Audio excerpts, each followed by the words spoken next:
Once upon a time, in a distant kingdom, there lived a wealthy and powerful king named Midas. Despite his immense wealth, King Midas was not satisfied. His heart was consumed by an insatiable desire for more gold. He believed that gold was the greatest treasure in the world and that having more of it would bring him ultimate happiness. One day, while King Midas was in his opulent garden, he encountered a mysterious figure. This stranger, clad in robes that shimmered like the sun, introduced himself as a powerful being capable of granting wishes. Amazed and thrilled by this encounter, King Midas saw his chance to fulfill his greatest desire. Without hesitation, he expressed his wish, "I wish that everything I touch would turn to gold." The mysterious figure warned King Midas to consider his wish carefully. But the king was resolute. He was convinced that nothing could go wrong. Seeing the king's determination, the stranger granted his wish and vanished. Initially,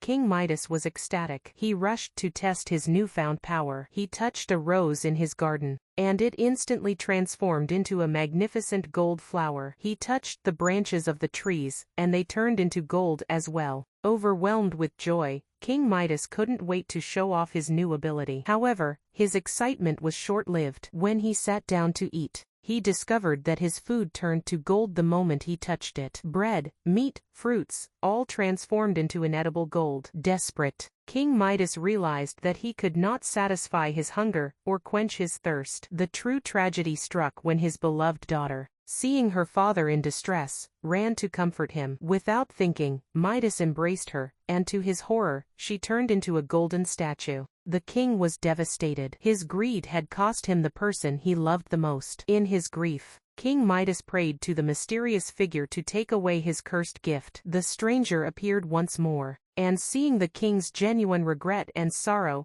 took pity on him. He told King Midas to wash his hands in the river Pactolus. Obeying the command, Midas rushed to the river, and as he dipped his hands into the water, the golden touch washed away. When he returned to his palace, everything had returned to normal. His daughter was restored to life, and the food no longer turned to gold. King Midas had learned a valuable lesson about the dangers of greed and the true value of life and love. From that day forward, King Midas lived a life of generosity and wisdom, always remembering that the greatest treasures in life cannot be measured in gold.